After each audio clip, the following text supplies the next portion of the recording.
Hello and welcome to the Ending Body Burnout Show. We are your hosts, Chris and Philly, co-founders of a multi-award-winning functional medicine practice, serving busy people with energy, mood, and gut issues. While busyness, addictive doing, people-pleasing, and perfectionism might be the norm, it's not normal, and it's a major contributor to health issues. Our goal with this show is to give you a holistic root cause approach to healing your body so that you don't have to continue doctor or diet hopping or popping a gazillion supplements hoping something might stick. So get ready to heal your body, get your spark back, deeply connect with yourself, and step into the life of your dreams. Let's dive in.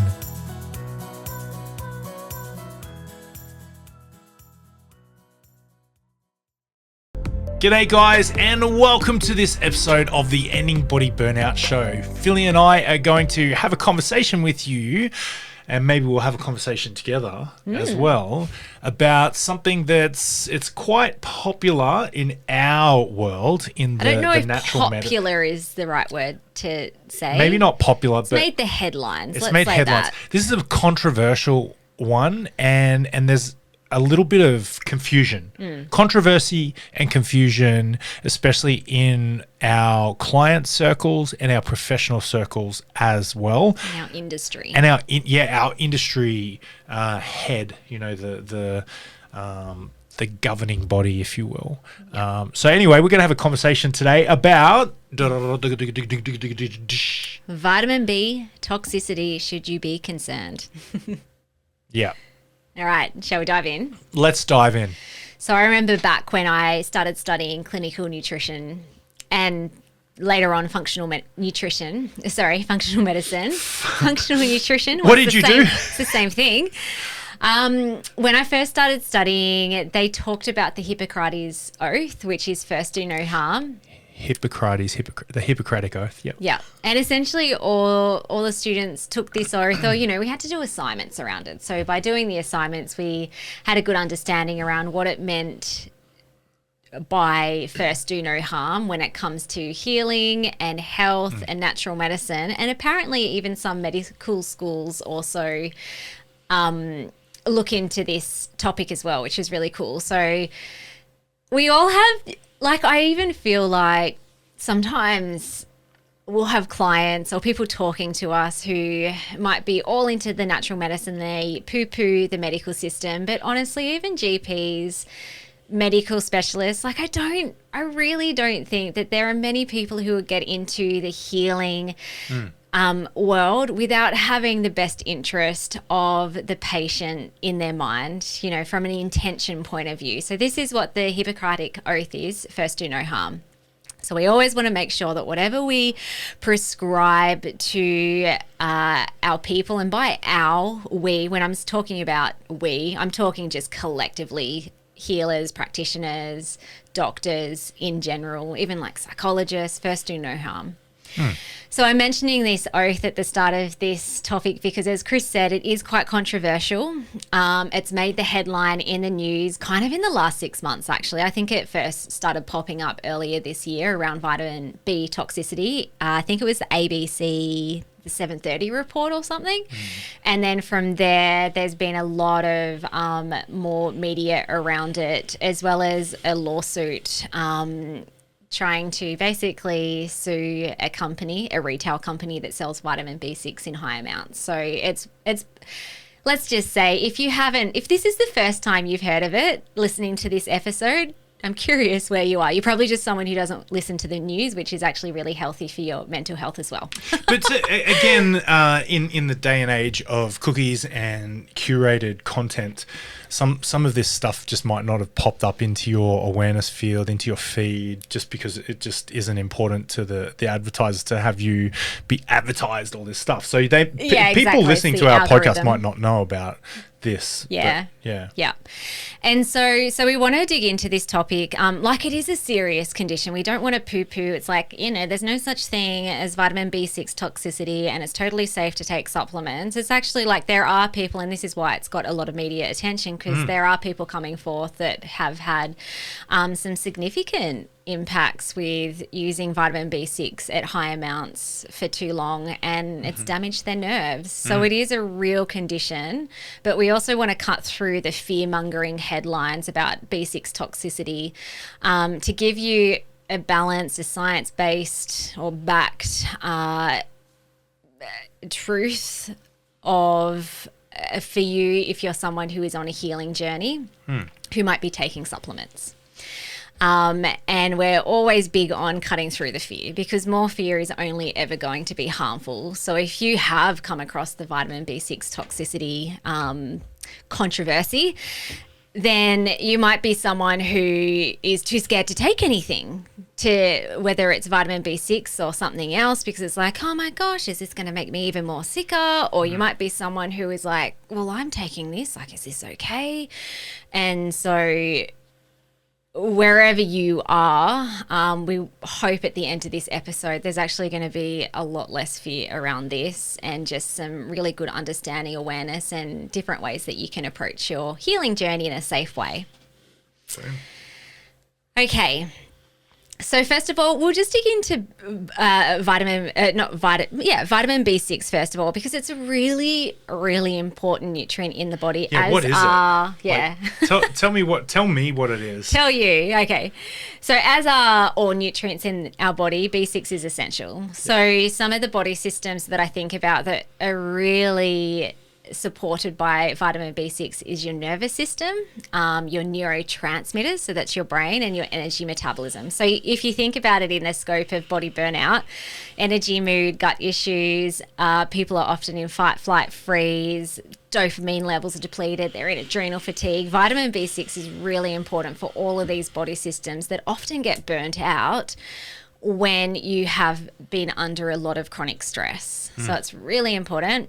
Bs in general, so every cell in the body is made up of proteins, fats, and vitamin Bs bind these cells together. So not just B6, but all Bs are so incredibly important. Why do they call it Bs? And is it for binding? B for binding? I actually don't know. It's a really good question. B for beta. Bravo. Maybe when I get off in a tangent, you can Google it and we can come back to that question. Yeah. I promise I won't do that right this moment.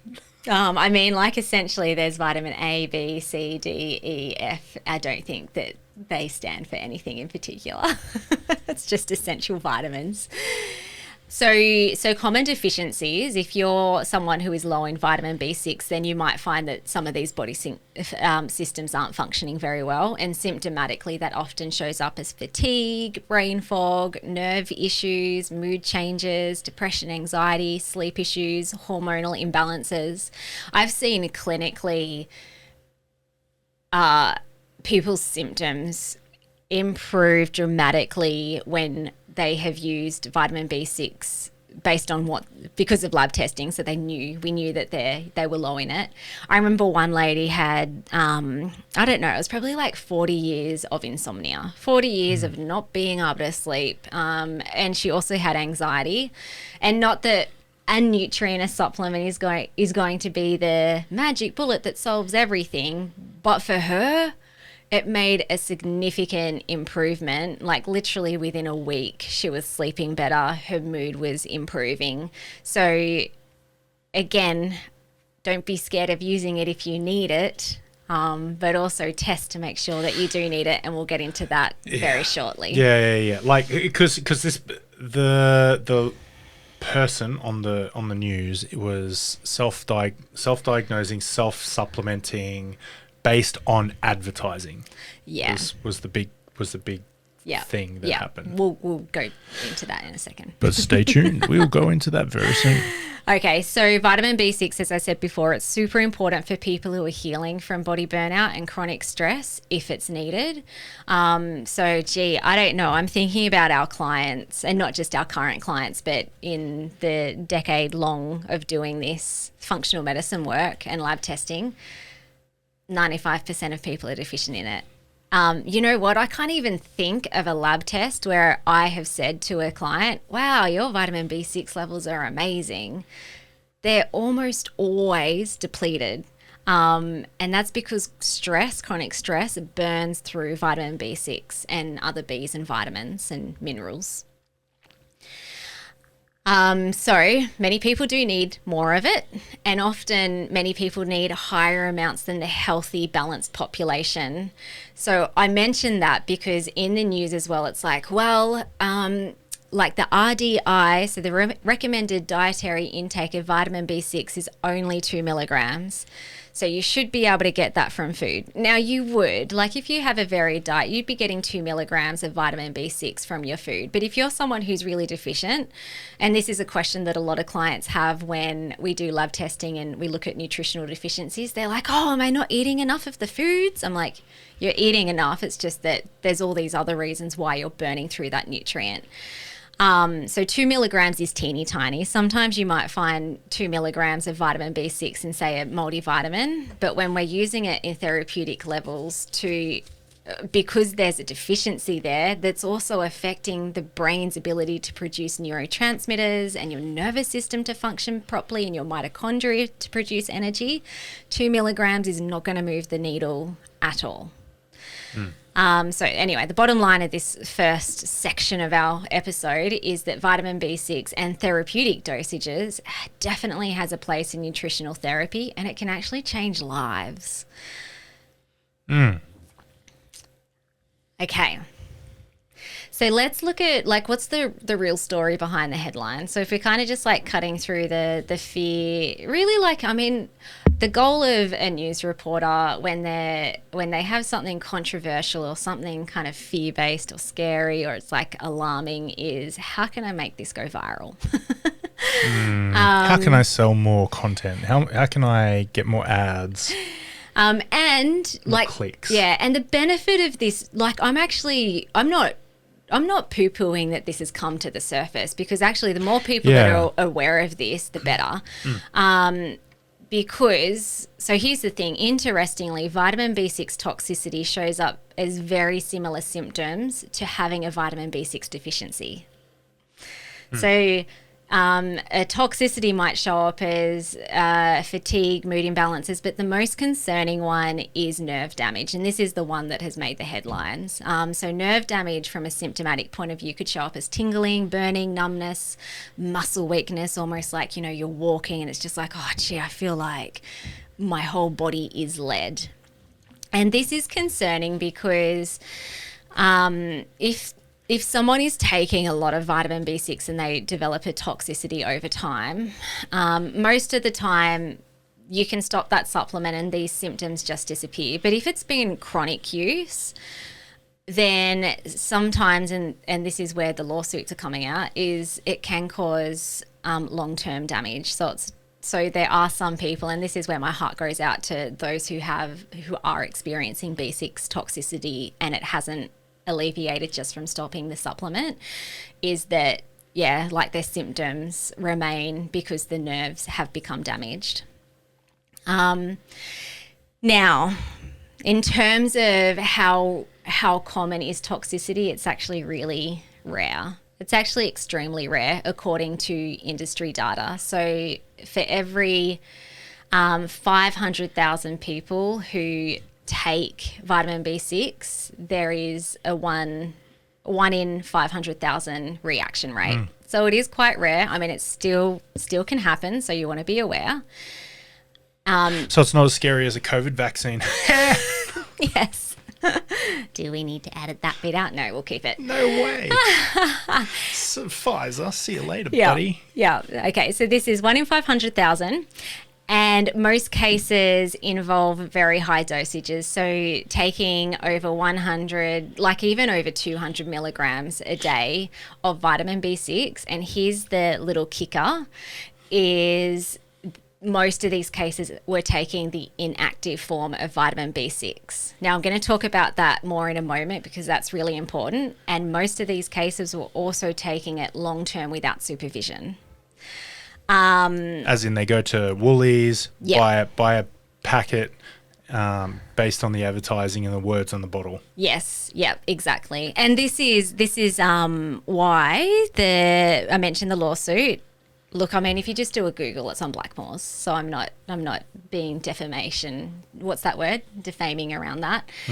Because you can readily buy a Blackmores vitamin B6 and one tablet is 100 milligrams, which is actually a lot for a retail brand that you can just go buy from the chemist or Woolworths.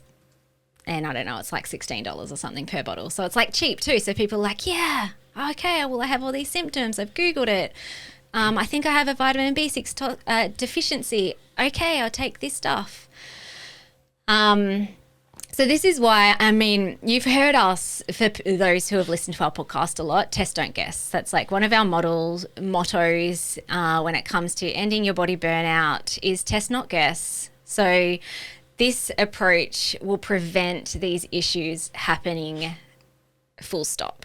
So as I said before, the benefit of this media attention is that the TGA, so the Therapeutic Goods Act, is now reviewing who can sell and prescribe these supplements to protect consumers.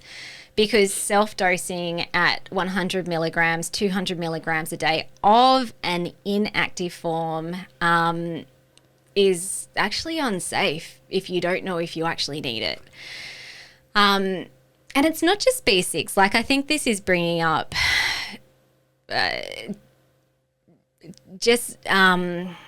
bringing up conversation around other types of supplements, other types of medications that can also cause severe side effects. So there's a lot of information now that, you know, vitamin D, if you take too much of that, you can develop a toxicity. Same with selenium, same with zinc. Same with water. Same with water.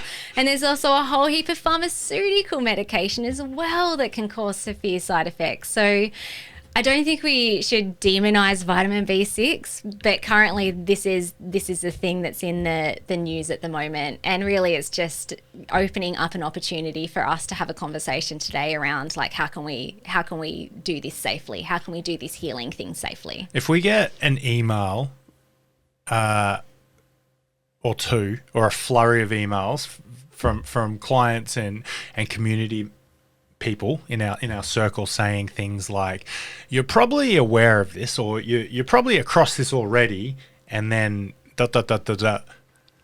vitamin B6, like, that's happened a few times, and so we're like, okay, podcast topic. Yeah, even people who aren't clients, a family member is like, Philly, did you know about this? Yes. And I'm like, yes, thank you, lovely soul, I do. I'm like, let's do a podcast episode on this. Yeah. Okay, so ATMS, so Australian Traditional Medicine Society, so they're one of the main industry boards in Australia that pretty much like governs natural medicine to make sure that we're doing things safely for the patients, for the consumers. And I have an accreditation with ATMS, so as being a practitioner, this accreditation means that I have to keep up with all of this stuff so that I can help our clients in a really supportive and safe way. And I loved ATMS's proposal around the changes with vitamin B6. So, because there is talk that TGA might pull vitamin B6 off the counters completely, which means that only GPs can prescribe it, which is a little bit crazy because there's a lot of people that need it, and GPs aren't being taught how to prescribe nutrients either. So this is kind of like the expertise of clinical nutritionists, nutritional medicine practitioners, functional medicine practitioners, naturopaths. This is our jam.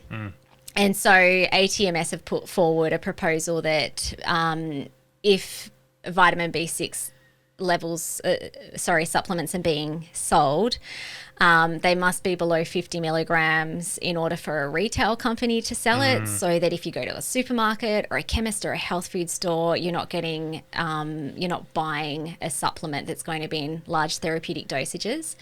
And if it is prescribed in higher dosages, then, or like there's a formula, a supplement in higher dosages, it must be practitioner only, which then means that only practitioners can prescribe it to a client based on a therapeutic relationship with that client. So I like that. I agree. I agree with everything that they have said. Okay, now I mentioned before I used the term inactive form. And this is really important to note as well, not just for vitamin B6, but for really like many other nutrients that you can purchase. And there's a big difference between purchasing retail products versus practitioner products. So the practitioner products are always going to be more bioavailable. They're going to be often in an active form. What's bioavailable and active form mean? Yeah, okay. Well, I'll talk about this in context of B6. So an inactive form of vitamin B6, if you were to buy a supplement and in the ingredients it says pyridoxine, that is an inactive form of B6. An active form of B6, like the abbreviation is P5P. And so what this means is when you take an inactive form of vitamin B6, your body then has to process it and turn it into an active form for your cells to then use. So inactive, now a healthy body should be able to do that. But when we're dealing with therapeutic dosages of supplements, often there is a body that is quite depleted, it's quite hypersensitive and hypervigilant, and it's likely, it will likely struggle to convert an inactive supplement into an active form. And so that means then, does that answer your question? Do you get that? Yeah, I think so. Semi. It's just the form. I mean, like an active form is going to be more expensive to produce. Right. So if a supplement company is like, oh, I want to get some products Can you give it to me in like basketball terms? Oh, how do I give it to you in basketball terms? Can you give it to me in like... I can give you some other examples. Food terms. Like food terms. I'm just thinking about like your brain. No, this won't be helpful. It's like real food but not like artificial. So there's another folate is another vitamin B, and this is a common one. B9. Yeah, and I just googled it. Googled it, and this is a common one that's again sold in inactive or active form. Yeah. So in inactive form, I hope I don't stuff this up while I'm on the spot. Oh, amazing. Folic acid, and sorry, that's an inactive. An active form is phelinic acid or folate, or there's like folate methyl something or other. And so essentially, I mean, I don't know how the supplement, right. I don't know how like in a factory, how they're doing that, but basically it's just easier for the body to absorb into the cells. Okay. Because the body doesn't need to convert it into a biological form that then is sent to the cells. Yeah, so I just did a little... It's cheaper to make an inactive versus an active form. Yeah, right. It's cheaper to buy an inactive versus an active form. Yeah, that makes sense. So therefore, it's like inactive supplements, you know, like you can go to the supermarket and buy, what's another good magnesium. Mm-hmm. This is just different types of magnesium. So you can get magnesium oxide, which is not very bioavailable. So it doesn't absorb through your gut lining and into your bloodstream and into your cells very effectively. It's a great laxative is kind of all it is. Versus something like magnesium glycinate, which is a really absorbable form of magnesium. Now, if you had those two sitting in the supermarket, the magnesium oxide for like an inactive supplement is going to be, I don't know, $10 or something versus $30, $40, $50. Right. Yeah. So I think it's just like a market thing. It's like, hey, I'm a retail brand. I want to like sell as much as I can at mass. People can get this at any point in time. They don't need to pay a practitioner to get it. Here you go. Cheapest form available. Even if it's not going to move the needle much, because you kind of end up peeing out the inactive form.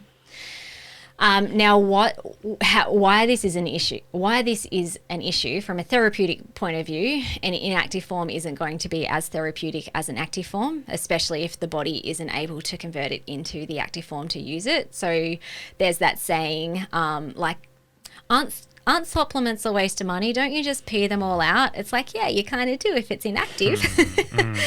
But what's more concerning in terms of this context of this conversation today is an inactive form of B6 is what in terms of the research, has been shown to cause the toxicity. Now, the active form can too. Like, I'm not saying that that's a fast and hard rule, but in terms of like the research, it's the inactive form that is showing up in more of these cases of B6 toxicity. And that's because the B6, the inactive form, bottlenecks in your body. So your body can only convert so much of it into the active P5P form. And so therefore, the inactive B6 just kind of like circulates in your bloodstream and it's not going into the cells, so it's not being used up, and over time it's increasing in your body to cause that toxicity, which is very interesting. Yeah, there's a lot of science that sometimes goes over my head, but I think as long as you know what you're talking about, and we run by the, well, do you need it? Yes. How do you know? We just did a lab test. Right. Show me. Here's a picture. Got it. And then we do the protocol based on the lab test. I think that for cavemen like me, that works. But you go into Woolies and you try and save a couple of bucks. Note to self: it's not optimal. Can be dangerous. Yeah. And just to give you an example too, so like I mentioned, the Blackmores B6 has 100 milligrams, probably won't for very long, 100 milligrams of pyridoxine versus I was actually just in my clinic the other day and I'm like, I'm just curious. I was creating these notes for this podcast and I just pulled out RN Labs. So that's a practitioner only brand that we use among others. And there's one that just has B6 in it and it has 37.5 milligrams of P5P, so the active form. So if you compare that, 100 milligrams of the inactive B6 versus 37.5 milligrams of the active B6, which one's going to be safer and which one is also going to be more effective at lower dosages? Yeah. Understand. Understood. There you go. I gave you a caveman example. That's much better. I like that. Okay. So Chris touched on this, but how can we use B6 safely in practice? So as we said before, our functional medicine approach is test, not guess. So let's actually see where your levels are at, not just with B6, but with everything else that might be contributing to how you're feeling. And we assess this through testing. Often that's through urine, but we can also do blood tests. And then that's going to tell us, do you actually even need vitamin B6? Is this part of your clinical picture? Or is your B6 levels okay? We don't need to go there. Let's look at somewhere else. And I mean, I personally haven't seen this clinically, and I've ran thousands of lab tests. I've never seen B6 too high. And not to say that it isn't in some people, but that could also be the benefit of testing before you even started as well, that it's like, hey, you've got some B6 deficiency symptoms. Well, let's maybe just see if there's toxicity first. Is it deficient? Is it toxic? Or are your symptoms coming from some other body system or from some other place in yourself? And then we would individualize dosing based on your unique needs and your health status. So this is also where I love the lab testing, because if you're like super depleted, then there's room to move from a therapeutic dose. If it's kind of like, it's low, but it's not super low, but it's kind of borderline, it's like, okay, you could definitely do with some more B6, but we'll just be conservative with our approach here. We don't need to do mega dosages. I also take into consideration like people's nervous systems as well. So people who have had experiences in the past where they've had a lot of side effects to supplements or medication, that doesn't mean they have a toxicity. It just means that their body is overstimulated already, and when you put something therapeutic in, it can cause side effects. So if you do have side effects on B6 or other supplements, it doesn't mean that you have a toxicity. There might be something else going on. You might be overwhelming the liver a bit, or your nervous system might be super hypersensitive. And this is where it's really useful to have a practitioner in your corner to work out what's going on and how to adjust your treatment program so that you can get the best results. Monitoring and adjusting is really important as well. And this is why follow-up consults are really important, especially if you are having side effects.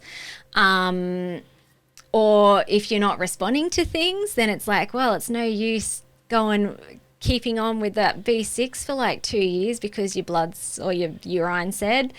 It's kind of like we've got so many other data points that we can work with and we can chop and change as needed.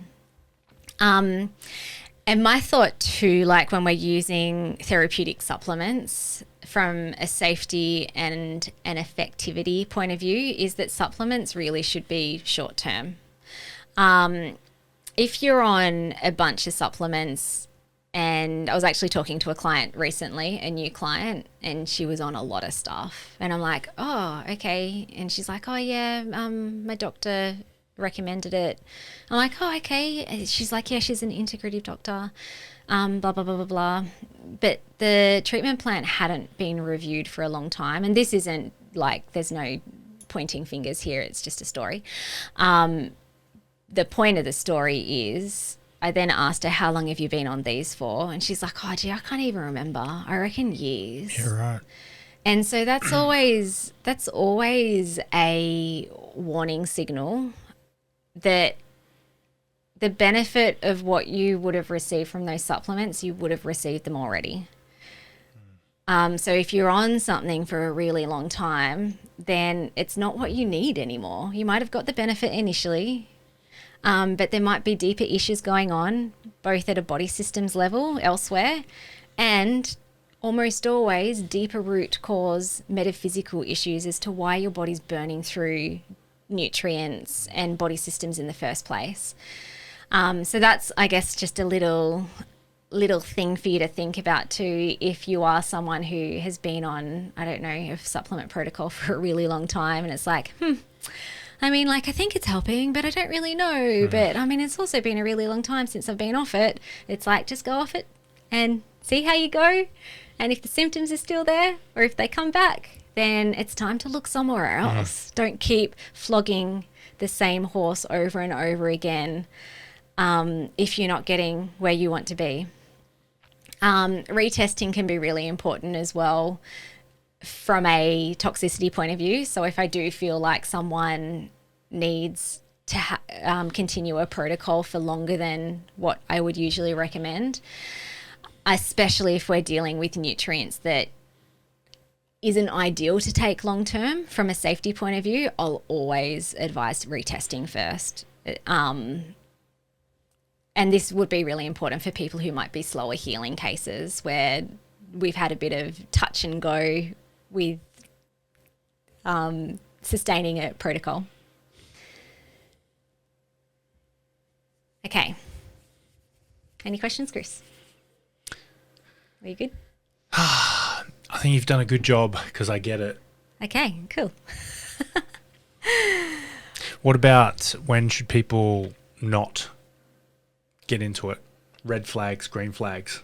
Yeah. Okay. So if we're thinking about that from a vitamin B6 toxicity point of view, red flags would be if you're self-medicating, especially with high dosages and with that cheap pyridoxine inactive form of a supplement. So again, if this is you, go check your pharmacy cabinet and see what you're taking. If you're taking over 50 milligrams or more without professional guidance, this would also where I'd be thinking about like looking at what you're doing with some caution and reaching out to a practitioner to help you. And also if you are experiencing symptoms like tingling or numbness or that muscle weakness, so these can be the nerve damage signs that can come along with vitamin B6 toxicity, especially if they weren't there before you started taking the B6, stop it straight away and talk to a healthcare provider. Ignoring those symptoms can prove to have long-term implications. So I always think with vitamin Bs or protocols that support the nervous system, the brain, the adrenals, the mitochondria, the hormones, that those protocols shouldn't make you feel worse before you feel better. Sometimes when you're killing off nasty stuff in the gut, or you're detoxing, you can feel a bit average for like 3 to 7 days, but that's not the case when you're working and supporting the neuroendocrine system. So if you have started, whether it's B6 or any other supplement, and you're feeling worse, not better, stop what you're taking. And don't just think it's a detox issue, because that has been a myth that I've seen with new clients when they've started a protocol that might have had like lovely nutrients to support their brain, their adrenals. And, you know, when I've had follow-ups with them, or they've sent me an email and they're like, oh, I'm not feeling so good. Is this just like, am I just detoxing? I'm like, we're not even detoxing yet. No, stop what you're taking. We've got to figure out what's going on. Okay, yeah, because that makes sense, because when you write a treatment protocol, you know the sequence of things, right? So I think that's a real important thing to, whether you're working with us or with somebody else, just have a conversation with your practitioner, and bring up these reactions. Yeah. Don't just hide and think, grin and bear it. They trust, hide, suppress it. Like, just have conversations. Yeah. That's what, for us anyway, I'm not speaking for anybody else, but I'm sure it would be the same for others. That's what you're paying us for, is to guide you, and expertise. Yeah. Not my expertise, Philly's expertise. Yeah, love that. And then green lights, good to go. Safe practices. When you're working with therapeutic supplements, work with a qualified practitioner. If we're talking specifically again about vitamin B6, I'd make sure you're using the active form if it's in higher dosages. Regular monitoring and retesting can be really important, especially if your healing is taking longer time, a bit more of a slower healer, which is fine. And then also appropriate dosing for your individual needs. And that also can come into the equation of like your body weight, your size. So, I mean, Chris is more than Sexy. double the meat that I am. Double the meat. Here's a well-girthed butchery.